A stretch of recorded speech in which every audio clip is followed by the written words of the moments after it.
यह कहानी कई वर्ष पुरानी है। उस समय दक्षिण भारत में एक राजा राज किया करता था। राजा के बिस्तर में मंदरी सर्पिनी नाम की एक जूं रहा करती थी, लेकिन इस बारे में राजा को कोई जानकारी नहीं थी। हर रात जब राजा गहरी नींद में सो जाता तो जूं अपने घर से बाहर निकलती, बड़े चाव से पेट भरकर राजा का खून चूसती और दोबारा जाकर छिप जाती। एक दिन ना जाने कहां से उस राजा के बिस्तर में अग्निमुख नाम एक खटमल भी घुस गया। जब जूं ने उसे देखा तो उसे बहुत गुस्सा आया कि उसके इलाके में एक खटमल घुस आया है।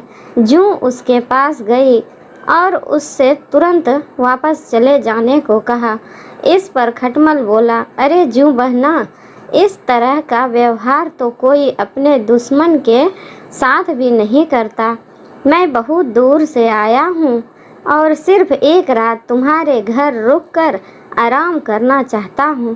कृपया मुझे यहाँ रुकने दो। खटमल की बातें सुनकर जूं का दिल पिघल गया। उसने कहा, ठीक है, तुम यहाँ रुक सकते हो, लेकिन तुम्हारे कारण राजा को कोई परेशानी नहीं होनी चाहिए।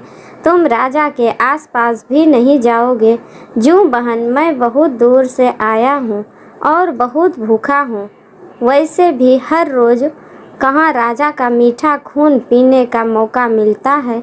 कृपया मुझे आज रात राजा के खून का स्वाद चखने का मौका दे दो। खटमल ने विनती करते हुए कहा। जूं खटमल की बातों में आ गई और उसने उसे राजा का खून चूसने की इजाज़त देगी। ठीक है, तुम राजा के खून का भोजन कर सकते हो, लेकिन उससे पहले तुम्हें राजा के गहरी नींद में सो जाने का इंतज़ार करना होगा। जब तक राजा पूरी तरह सो नहीं जाता तब तक तुम उसे नहीं काट सकते। जूं ने कहा। इस पर खटमल ने हाँ कर दिया और दोनों रात होने का इंतज़ार करने लगे।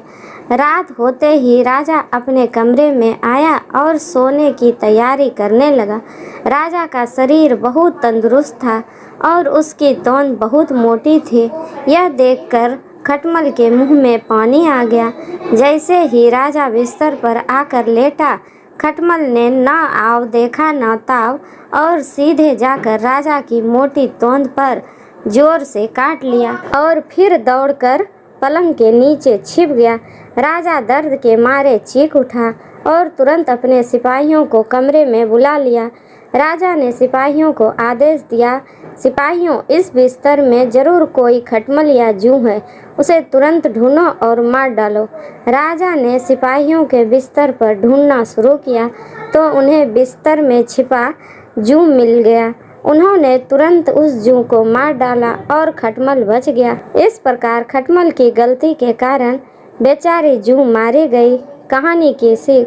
दोस्तों, इस कहानी से हमें यह सीख मिलती है कि हमें आंखें बंद करके किसी अजनबी पर भरोसा नहीं करना चाहिए। थैंक यू दोस्तों, धन्यवाद।